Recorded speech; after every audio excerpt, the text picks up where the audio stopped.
Assalamualaikum warahmatullahi wabarakatuh. Yang kami banggakan, mahasiswa Hukum Tata Negara. Izin saya Firmansyah SPD SHMH akan menyampaikan materi pada mata kuliah pengantar hukum Indonesia dengan tema konsep hukum pidana. Adapun kemampuan akhir pada sesi ke-6 ini, yakni penguasaan konsep hukum pidana dengan CPMK, mampu mentaati hukum dan disiplin dalam kehidupan bermasyarakat, mampu menguasai pengetahuan, mampu menerapkan pemikiran logis, kritis, sistematis, dan mampu melakukan analisis sistem hukum sehingga dapat menguasai konsep hukum di Indonesia.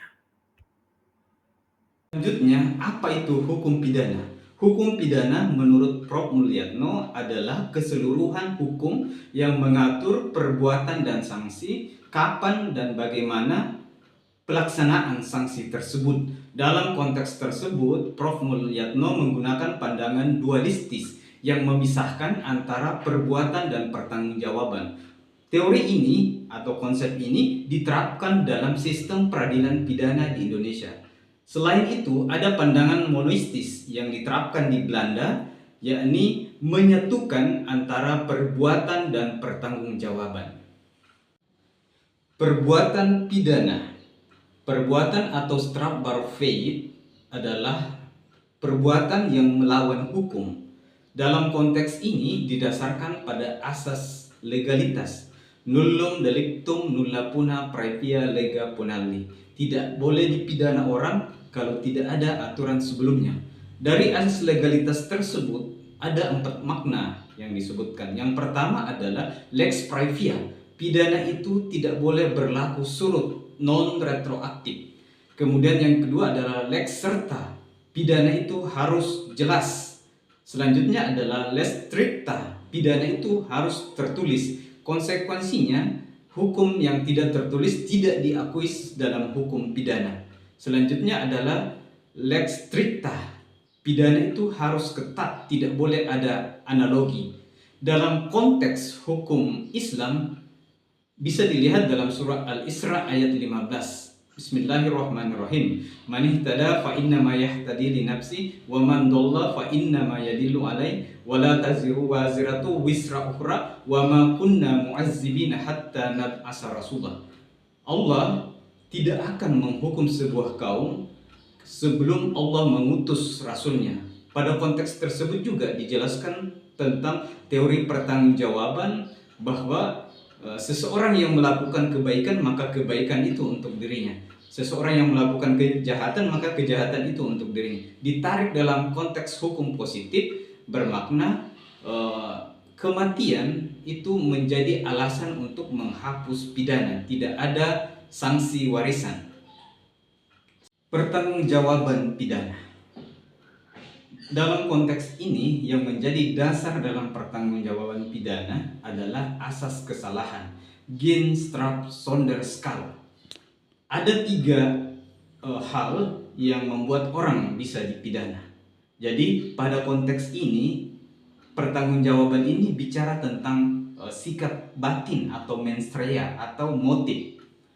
Pertanyaan selanjutnya adalah kapan orang bisa dipidana? Yang pertama, orang itu mampu mempertanggungjawabkan perbuatannya. Pertanyaan berikutnya, kapan orang mampu mempertanggungjawabkan perbuatannya? Yang pertama, orang itu mengetahui akibat dari perbuatannya. Yang kedua, orang itu menginsyafi atau sadar bahwa perbuatan itu bertentangan di masyarakat. Yang ketiga, orang itu melakukan dalam kehendak bebas. Jadi ketiganya ini merupakan kumulatif. Selanjutnya yang kedua adalah ada kesalahan. Kesalahan ada 2, yakni kesengajaan, dolus, dan kealfaan atau kulfa. Apa sih kesalahan itu? Kesalahan sederhananya ada niat dan terjadi. Selanjutnya kesengajaan atau kelalaian tidak ada niat tapi terjadi. Kesengajaan yang paling tinggi adalah kesengajaan sebagai maksud. Misalnya pembunuhan berencana, pasal 338 atau 340. Selanjutnya adalah Tidak ada alasan pemaaf dan alasan pembenaran. Alasan pemaaf itu dalam pasal 44 disebutkan misalnya orang gila. Selanjutnya adalah tidak ada alasan pembenar, misalnya daya paksa. Daya paksa absolut dan relatif. Daya paksa absolut itu hilang kesadarannya. Orang dihipnotis kemudian melakukan tindak pidana, maka orang itu tidak dikenakan tindak pidana. Selanjutnya adalah overmah. Keadaan terpaksa, benturan antara dua kepentingan, antara kepentingan dan kewajiban. Seorang ibu yang punya bayi kemudian mencuri susu, sesungguhnya itu tidak bisa dipidana karena dia dalam benturan kepentingan atau overmah. Kemudian selanjutnya adalah not excess, pembelaan diri. Kemudian ada pembelaan diri terpaksa, perintah jabatan serta perintah undang-undang. Pidana.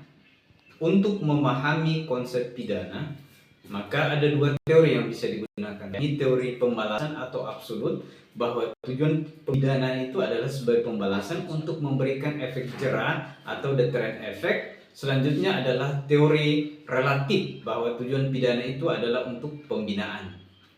Selanjutnya dalam konsep KUHP yang baru, itu menganut pendekatan double track system dalam Undang-Undang Nomor 1 Tahun 2023 tentang KUHP baru, yang mana menyandingkan antara pidana dan perbuatan atau yang disebut dengan double track system. Ada beberapa jenis dari pidana itu, diantaranya adalah penjara, denda, dan untuk KUHP baru dikenal istilah pidana kerja sosial. Selanjutnya rekan-rekan mahasiswa bisa melihat video bagaimana kehidupan di dalam penjara dalam konteks Indonesia, dan silahkan di-review dan jangan lupa untuk melakukan absensi di http://inpalopo.co.id. Demikian, Assalamualaikum warahmatullahi wabarakatuh.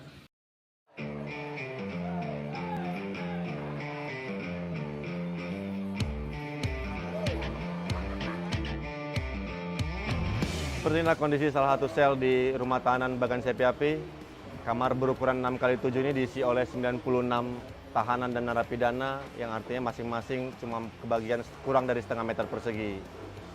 Suasana di dalam sendiri terasa gerah meskipun sudah dibantu oleh 15 kipas yang beroperasi di sini. Namun teman-teman tahanan dan narapidana harus bertahan dengan kondisi seperti ini.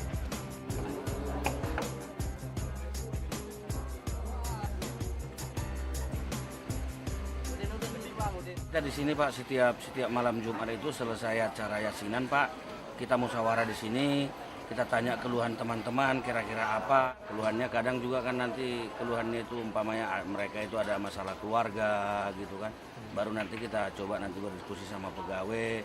Jadi nanti solusinya nanti pegawai lah nanti dengan teman di sini Pak. Dan teman-teman juga nggak ada yang konflik di sini? Mudah-mudahan nggak ada Pak.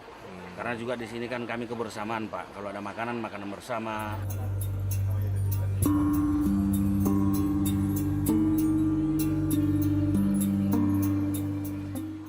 Wih, bukan panas lagi Pak. Berarti apa yang dilakukan kalau panas gitu? Kipas lah, kipasan Pak.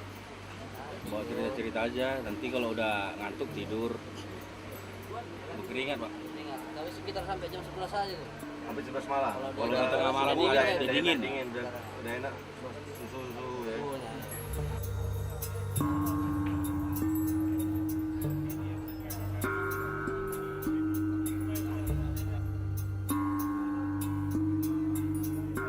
Kiat-kiat kami adalah satu, pendekatan secara persuasif kepada mereka.